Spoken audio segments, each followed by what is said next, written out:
नमस्कार, मैं रेणु खरबंदा आपके अपने इस चैनल पिंक लाइफ में आपका हार्दिक स्वागत करती हूँ। आप सब कैसे हैं? स्वस्थ होंगे, व्यस्त होंगे और सबसे बड़ी बात, आप सेफ होंगे। कामना मेरी सदा यही रहती है कि आपका जीवन परफेक्ट पिंक पिंक बना रहे।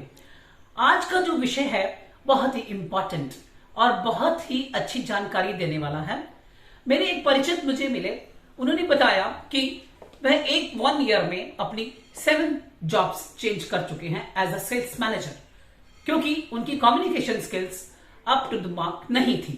ऐसे ही एक व्यवसायी हैं जिन्होंने एक बहुत बड़े कॉन्ट्रैक्ट लेने से वो वंचित रह गए, क्योंकि वो बातचीत ही नहीं कर पाए, अपनी जो उन्होंने कम्युनिकेशन करना था उस पर खरे नहीं उतरे। तो इस विषय को लेकर मैंने सोचा अब और इंप्रूवमेंट के लिए, कम्युनिकेशन स्किल्स के लिए और कौन से टिप्स दिए जा सकते हैं। सबसे पहले मैं ये कहना चाहती हूं, सबसे पहला पॉइंट लिसनिंग यानी आप, कई बार ये एक बहुत बड़ी बात होती है। लोग सोचते हैं कि कम्युनिकेटर होने के लिए, अच्छा कम्युनिकेशन करने के लिए स्पीकर की बहुत बड़ी आवश्यकता होती है। स्पीकर होना बहुत जरूरी होता है, लेकिन एक अच्छा लिसनर होना सोने पे सुहागे का काम करता है और आपकी स्किल को और चमका देता है। जैसे लिसनिंग वर्ड जो है अपने आप में, लिसन वर्ड में अपने आप में एक वर्ड लिसनिंग में स्पेलिंग्स को जब हम थोड़ा एस को आगे लाए तो साइलेंट छुपा हुआ है, यानी आप खामोशी से चुपचाप व्यक्ति क्या कह रहा है उसे सुनिए, और सुनिए तो सही, लेकिन साथ साथ आप ऑब्जर्व करिए कि वह क्या कहना चाहता है। सूक्ष्म, वेरी माइन्यूटली, सूक्ष्म तरीके से सुनिए वो क्या कहना चाहता है। क्योंकि कई बार ऐसा होता है जो व्यक्ति सामने वाला बोल रहा होता है और हमारे अपनी ही, हम उसकी बातों को नहीं सुन रहे होते। सुनना बहुत जरूरी है, और वो भी लिसनिंग, ऑब्जर्वेशन विद इंटरेस्ट, यानी उसमें इंटरेस्ट लेकर सुनिए कि वो आपके, हो सकता है सामने वाला व्यक्ति अपनी कोई व्यथा सुना रहा है या कोई प्रॉब्लम बता रहा है, तो आप उसमें इंटरेस्ट लेकर सुनिए। तो एक अच्छा लिसनर होना कम्युनिकेशन स्किल्स में बहुत ही जरूरी होता है। उनकी प्रॉब्लम्स को सुनने के पश्चात ही हम उचित समाधान कर पाएंगे। जैसे क्वेश्चन आंसर राउंड में कई बार इतने क्वेश्चंस पूछे जाते हैं, तो कई बार हम भी जब स्टूडेंट्स की बातें सुनते हैं तो सबसे बड़ी बात, उन्हें ध्यानपूर्वक सुनेंगे तो हम उनका आंसर भी बहुत अच्छा दे पाएंगे। तो एक अच्छे कम्युनिकेटर के लिए, अच्छी कम्युनिकेशन स्किल्स के लिए लिसनिंग का होना, अच्छी लिसनिंग का बैकग्राउंड में होना बहुत जरूरी हो जाता है। सेकेंडली मैं कहना चाहती हूँ बॉडी लैंग्वेज बहुत ही महत्वपूर्ण रोल अदा करती है। उसके लिए मुझे प्रोफेसर एल्बर्ट मेहराबियन, जो कि हार्वर्ड यूनिवर्सिटी के बहुत ही प्रसिद्ध प्रोफेसर थे, उन्होंने एक बहुत बड़ी प्रिंसिपल दिया 73855।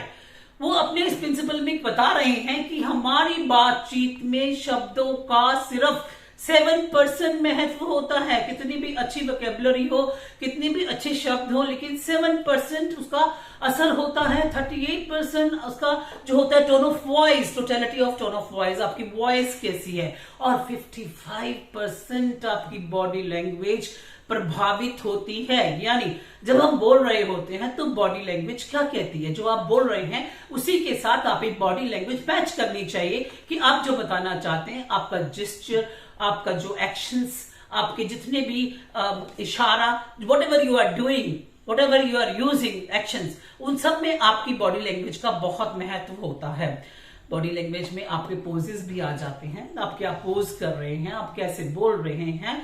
जैसे कई बार इंटरव्यूज में मैंने देखा, हम लेने बैठते हैं तो कुछ लोग अपनी क्रॉस लेग्स क्रॉस कर लेते हैं, हाथों को मलते हैं, समटाइम्स दे बाइट देयर, अपने नेल्स भी चबाते हैं। तो ये सब आपके आत्मविश्वास की कमी और हेजिटेशन को व्यक्त करता है। तो बॉडी लैंग्वेज का होना, अच्छी बॉडी लैंग्वेज का होना, स्ट्रेट बैठना, अटेंटिवली बैठना और ध्यानपूर्वक सुनना बातों को बहुत इंपॉर्टेंट होता है।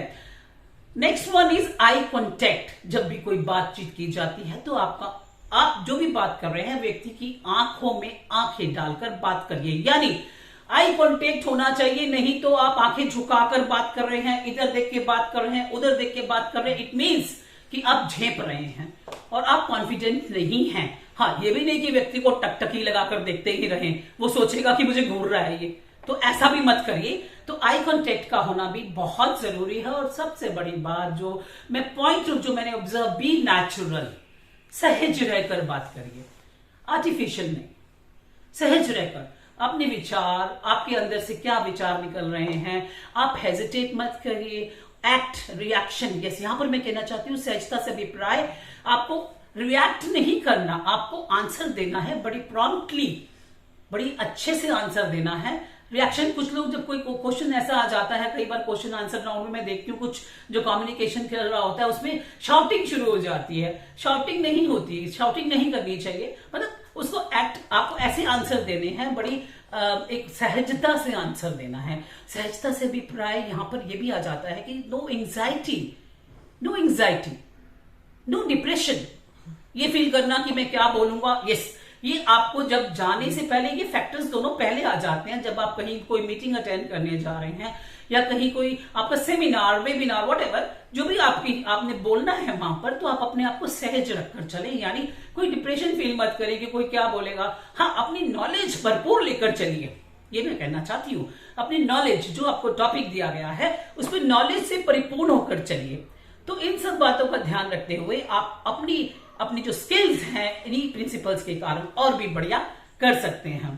अंत में मैं ये कहना चाहती हूँ, जो लोग मेरे इस नए चैनल से जुड़ रहे हैं उसे सब्सक्राइब करें, लाइक करें, शेयर करें, बेल आइकन के बटन को टच करें ताकि नोटिफिकेशन के द्वारा आपको मेरी नई अपलोडेड वीडियोस का पता चलता रहे। आप मेरे चैनल से जुड़े हुए हैं, इतना प्यार दे रहे हैं, उसके लिए तहे दिल से शुक्रिया। I feel very happy. आप हमें फेसबुक एंड इंस्टाग्राम पर भी फॉलो कर सकते हैं, उसके लिंक डिस्क्रिप्शन बॉक्स में दिए गए हैं। Thank you so much.